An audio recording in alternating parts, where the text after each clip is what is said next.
Welcome to another episode. We will dive into the collapse of Nepal government, Gen Z versus politics, the Discord revolution in Nepal. For more chilling stories like this, subscribe, like, and share our channel. Life Facts Daily. What happens when politics collides with the raw, unfiltered energy of Gen Z? Not a quiet debate, not a polite argument, but an explosion. First came the bans on social media platforms. Next, the weeks of anger bubbling into violent protests. And then, the moment no one thought possible, tens of thousands of young people using a single app to coordinate the kind of political upheaval that can shake an entire nation. This isn't just another story about youth activism. This is one of the wildest political sagas of the 21st century. And depending on how you look at it, it may very well be the start of a Gen Z revolution. On today's episode, we dive into how one country's politics were flipped upside down. Not by tanks, not by ballots, not even by foreign powers, but by Discord, an app originally meant for gamers, memes, and friend groups. And the setting? A small but strategically vital nation wedged between two superpowers, India and China, a nation that has seen centuries of royal rule, decades of insurgency, and now, a youth-led rebellion fueled by Wi-Fi. Welcome to the story of Nepal, and the day its future was rewritten in chat rooms. The geopolitical powder keg. To understand why things got so heated in 2025, we have to go back. Nepal isn't just any small Asian nation. It's perched in the Himalayan mountains, a rugged land of incredible beauty, but also brutal geography. It's landlocked. No coastline, no ports of its own. That means Nepal has always been at the mercy of its neighbors for trade and access to the outside world. And those neighbors? Not exactly the calmest. To the south, India, a regional powerhouse and one of the world's fastest-growing economies. To the north, China, the global giant with ever-expanding influence. Nepal has been sandwiched between these two titans for centuries, caught in the middle of cultural, political, and economic tug-of-wars. And inside Nepal itself, the story is just as volatile. For generations, it was ruled by a Hindu monarchy. But like all monarchies, its grip wasn't eternal. The 2001 royal massacre, the chaos we see today, didn't appear out of nowhere.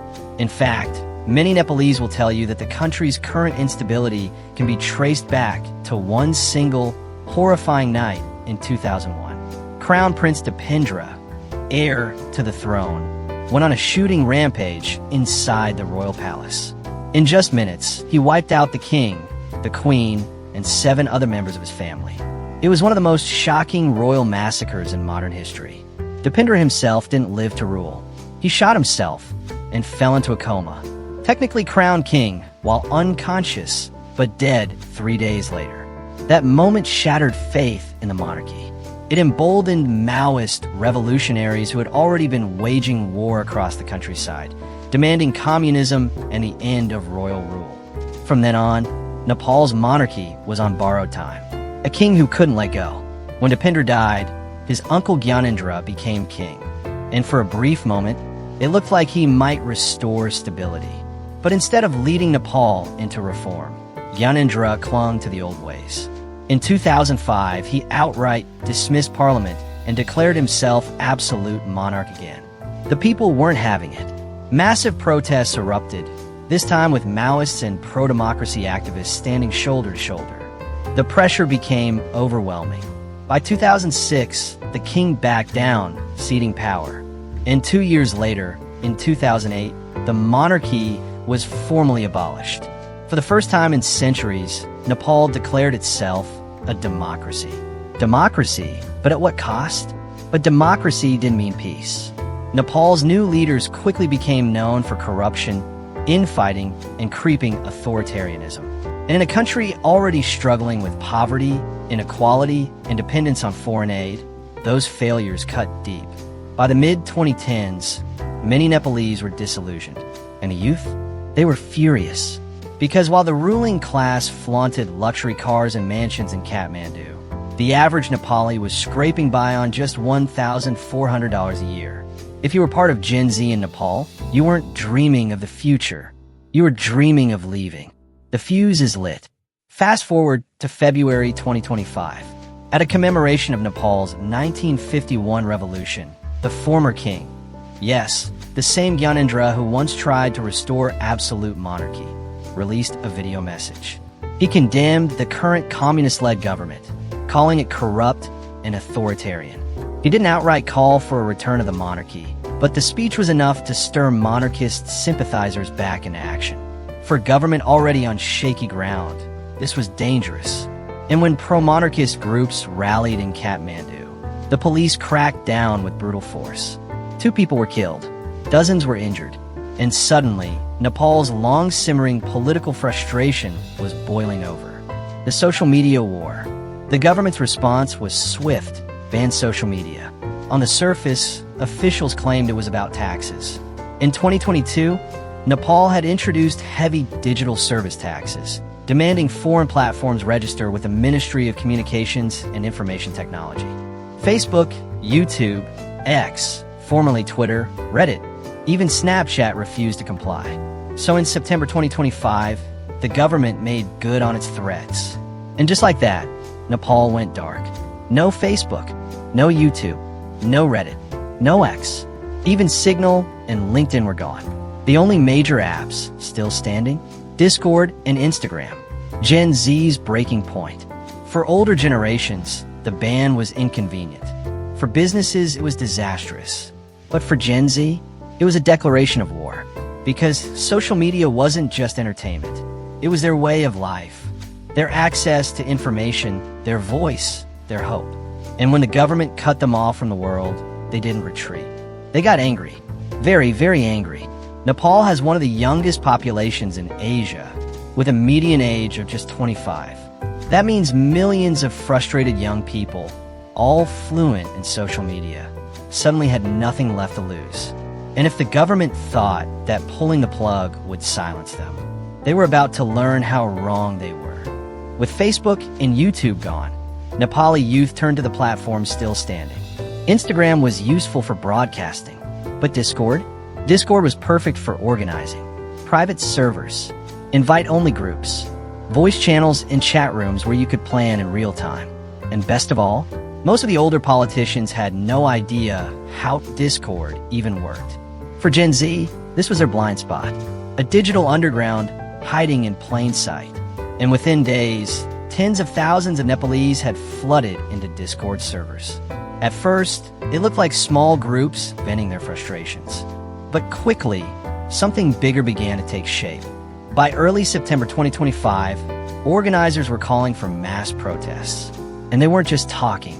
They were planning routes, coordinating supplies, even setting up medical support teams, all inside Discord. The government had no clue just how organized the youth had become. But soon they would find out. On September 8th, 2025, the first major protest erupted in Kathmandu. Tens of thousands gathered outside the federal parliament building. Officially, it was organized by Hami Nepal, a charity known for earthquake relief. But in reality, it was fueled by Discord. And when one activist hurled a rock at a TV camera, the government seized its excuse. Police moved in, batons cracked, tear gas filled the air, rubber bullets, and even live ammunition were unleashed. The crowd didn't scatter. They fought back. And by the time the smoke cleared, more than 50 people were dead. Hundreds more were injured. But far from breaking the protests, the bloodshed lit the fire even brighter. The Prime Minister thought he could ride out the storm. He was wrong, because within 48 hours, the protests would transform into something no one had ever seen before. Parliament would burn, government officials would flee, and the streets of Kathmandu would descend into chaos. All organized from a place no one expected. A chat room full of angry Gen Z kids on Discord. This wasn't just a protest anymore. It was the beginning of a revolution. The Discord revolution erupts.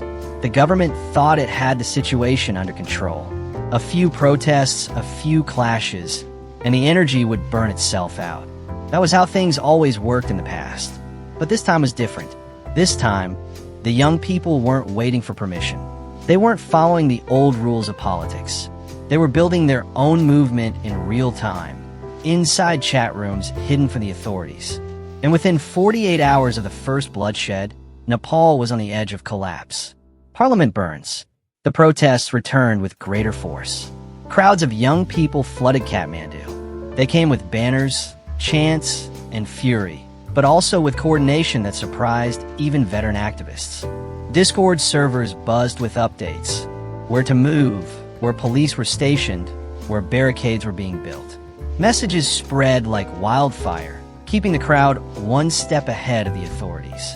Then came the moment no one thought would happen. Protesters surrounded Nepal's federal parliament building. Stones and bottles shattered against the walls. Tear gas choked the air, and in the chaos, the building caught fire. Flames licked the sky as symbols of state authority burned. For the youth, it was a message: the old system was collapsing. For the government, it was the ultimate humiliation. The prime minister under siege. Inside the halls of power, panic reigned. Prime Minister Pushpa Kamal Dahal, better known as Prakanda, was once a Maoist revolutionary himself.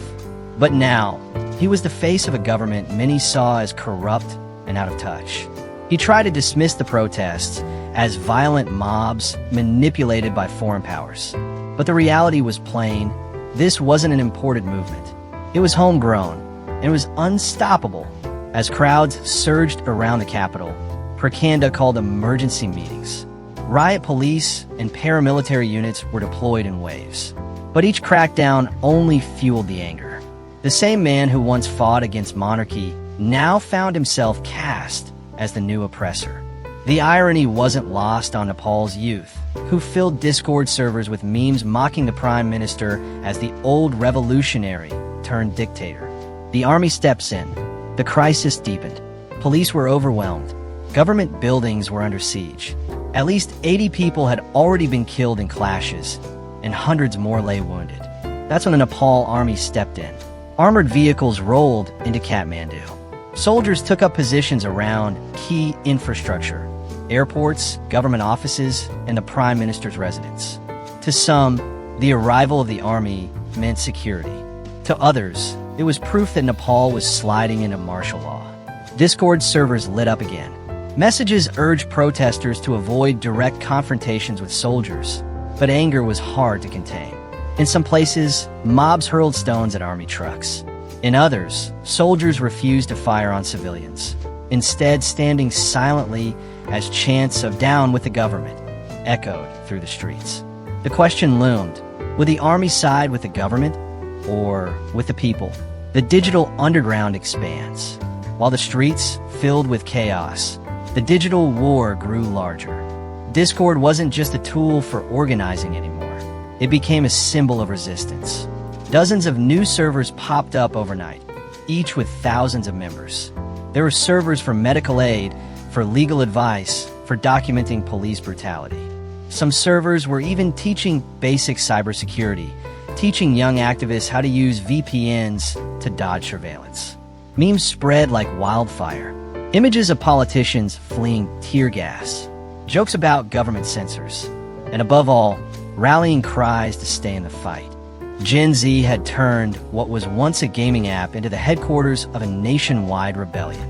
As the fires of Kathmandu burned, the world finally took notice.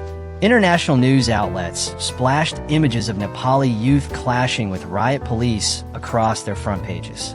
India and China watched nervously. Neither wanted chaos spilling across borders. The United States and European Union issued statements calling for calm, but their words rang hollow to protesters who felt abandoned by global powers. For Nepal's youth, it wasn't about outside help. It was about taking back their future. And in their minds, nothing short of the government's collapse would do. By late September 2025, Nepal was no longer a functioning democracy. Parliament was burned, streets were controlled by angry crowds, and the government's grip on power grew weaker by the day. Discord continued to buzz with energy.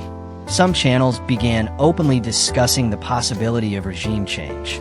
Others debated whether Nepal needed a new constitution or even a return of the monarchy. For the first time in decades, the future of the nation was wide open and terrifyingly uncertain. The prime minister clung to power in his compound, shielded by soldiers and sandbags. But whispers circulated that even within his government, allies were turning against him. And then came the moment that shifted everything. The trigger event. A video leaked from inside a military barracks. Soldiers were seen refusing orders to open fire on protesters. One voice in the background shouted, "We will not kill our own people." The clip spread like wildfire across Discord, Instagram, and encrypted apps. Within hours, it became the rallying cry of the movement. If the army was cracking, then the government's days were numbered. Kathmandu was a city under siege. Protesters had numbers, passion, and coordination. The government had weapons, soldiers, and desperation. The only question was, who would blink first? And as the movement grew more radical, some protesters began whispering about a dangerous idea. What if it wasn't enough to protest? What if they had to take power themselves? The fight for Nepal's future. The protests had started as anger over a social media ban. They had evolved into street battles with riot police. And now, they were on the verge of transforming into something far bigger. A full-scale movement to overthrow the government. On the streets of Kathmandu, smoke still lingered from burned barricades. Graffiti covered the walls. Slogans calling for freedom, for change, for the end of corruption. But inside Nepal's power centers, the atmosphere was even darker. Ministers debated behind closed doors, some urging compromise, others demanding harsher crackdowns. Every day that passed made them look weaker, more desperate. And the biggest fear of all, the loyalty of the army. If the soldiers turned, the government would collapse overnight. The leaked video of soldiers refusing to fire had shaken the country to its core. Young protesters treated them like heroes, chanting slogans in their defense. But inside military ranks, the split ran deep. Some generals remained loyal to the prime minister, arguing that order must be preserved at any cost. Others worried that continued violence would tear Nepal apart. For younger officers, many of them barely older than the protesters themselves, the choice felt personal. They didn't see rioters in the crowd. They saw friends, cousins, even siblings. Would they really kill their own people to defend an unpopular leader? Discord turns revolutionary. While the streets boiled, Discord servers grew even more radical. What started as a coordination tool was becoming the nerve center of an alternative government. Channels weren't just planning protests anymore. They were discussing politics, leadership, even drafting people's manifestos on what Nepal should look like after Prakanda. Some pushed for a stronger democracy with direct youth representation. Others floated the idea of a return to monarchy, believing the chaos proved Nepal needed a symbolic figure to unite the nation. Still others demanded a full socialist reset. The debates were fierce, messy, and chaotic, exactly what democracy looks like when born in real time. But one thing was clear, Gen Z wasn't just protesting anymore. They were imagining themselves as the next rulers of Nepal. The prime minister's gamble. As the pressure mounted, Prakanda made a desperate move. He announced that all protests were being treated as terrorist activities. That single phrase sent shockwaves across the country. Anyone caught protesting could now face life in prison, or worse. Instead of intimidating the youth, the announcement backfired. Discord lit up with fury. Memes mocked the prime minister as a coward hiding behind soldiers. Activists declared that if the government saw them as enemies of the state, then they would act like one. The lines were drawn. There was no going back. The people take over. In late September, protesters stormed a government building in central Kathmandu. Not just to burn it, but to occupy it. They unfurled banners from the windows, declaring it a people's office. Volunteers set up medical stations inside. Others used generators to power phones and live streams. Outside, crowd cheered as if it were a festival. It wasn't just protest anymore. It was a parallel power structure. And as more buildings fell under the control of the youth, the government's authority shrank to a few barricaded compounds.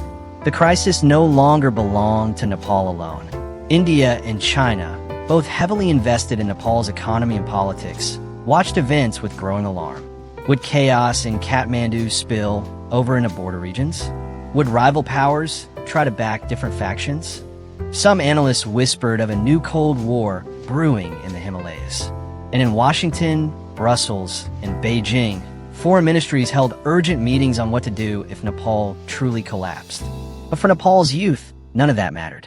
They weren't waiting for outside help. They were taking their future with their own hands. A dangerous idea. As the situation escalated, whispers grew louder inside Discord channels. Protesting wasn't enough. Occupying buildings wasn't enough. If the government refused to resign, then maybe the only solution was to create a provisional council led by the people themselves. At first, it sounded like a dream. But the more the idea spread, the more it gained traction. Lawyers offered advice. Activists drafted documents.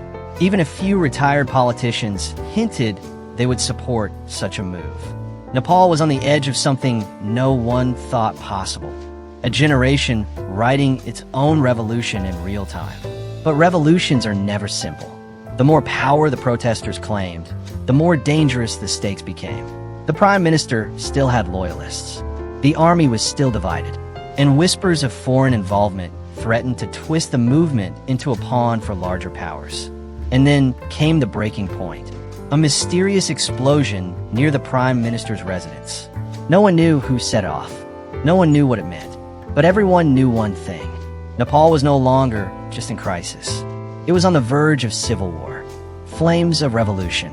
The explosion near the prime minister's residence sent Kathmandu into shock. No one knew who was behind it. Some claimed it was the work of militant protesters. Others whispered that the government staged it as an excuse to unleash harsher crackdowns. Whatever the truth, it changed everything. Within hours, soldiers surrounded the compound. Journalists were blocked from entering, and rumors spread like wildfire across Discord and Instagram. Was Prakanda dead? Was he alive? Was the government already finished? The uncertainty only added fuel to the rebellion. The streets boil over. Protesters surged back into the capital, determined to bring down the last symbols of government control. Police stations were overrun. Government cars were torched. And once again, ordinary citizens, shopkeepers, students, farmers joined the swelling crowds. It wasn't just Gen Z anymore. The anger had spread across generations. Parents marched alongside their children. Elders who remember Nepal's past revolutions came out of retirement to demand change once again. The chants grew louder, echoing across Kathmandu Valley. Down with corruption. Down with tyranny. A fragile military. By now, the army was at a breaking point. Units in the countryside openly refused orders to fire. Some commanders privately reached out to protest leaders, signaling they would no longer defend Prakanda. Yet in the capital, elite regiments held firm, barricading the parliament and guarding key officials. For a moment, Nepal seemed split in two, half ruled by the people, half by a collapsing government clinging to its last breath. The possibility of civil war was real. Discord becomes a parliament. As chaos spread, the Discord servers became more than just organizing hubs. They became a kind of digital parliament. Tens of thousands logged in daily to debate Nepal's future. Should there be an interim council? Should the monarchy be restored? Should the entire system be rebuilt from scratch? The debates were messy, loud, and often ridiculous. Trolls spammed chat rooms. Heated arguments erupted. Yet through all the noise, a strange kind of order began to form. Committees were created. Votes were held. And slowly, a vision for Nepal's future emerged. For the first time in history, a nation was designing its government through memes, voice calls, and emojis. The fall of Prakanda. On a tense October morning, Prakanda finally broke. Reports emerged that he had fled the capital, escorted by loyal guards to an undisclosed location. Some claimed he was negotiating asylum abroad. Others said he was hiding in a military base. Whatever the case, the message was clear: the old government was gone. Crowds stormed parliament. The red communist banners were torn down. In their place, protesters hoisted the national flag, cheering in victory. For a brief moment, it felt like Nepal had been reborn. But revolutions don't end when the tyrant falls. They begin. a new dawn, or a new storm. In the days that followed, a caretaker council was announced, chosen through a mix of discord debates, street assemblies, and quiet negotiations with the army. At its head stood an unlikely figure, former Chief Justice Sushila Karki, respected for her integrity and experience. For many, her appointment was a relief, a steady hand to guide Nepal through the storm. For others, it was only a temporary pause before the real battle for the nation's future began. The cost of change. When the smoke cleared, the human toll was staggering. Dozens lay dead, thousands were injured, businesses were destroyed, and whole neighborhoods were scarred by fire and violence. But unlike past revolutions, this one was carried out by the youngest generation, armed not with guns or bombs, but with smartphones and a vision of something better. Gen Z had shown the world that even in one of Asia's smallest nations, the voice of youth could shake the pillars of power. Across the world, young people watched Nepal's discord revolution unfold with fascination. In group chats, forums, and TikTok videos, they debated, could we do the same? Could social media bring down corrupt governments in other countries too? Governments, meanwhile, watched with fear. New laws were drafted to monitor online platforms more closely. Some even moved to ban Discord, terrified of what it might inspire. The message was clear. Nepal's uprising was no longer just about Nepal. It was a blueprint, a warning, and a symbol all at once. The big question: Nepal's future remains uncertain. The elections promised for 2026 could usher in a new era of democracy or open the door to more chaos.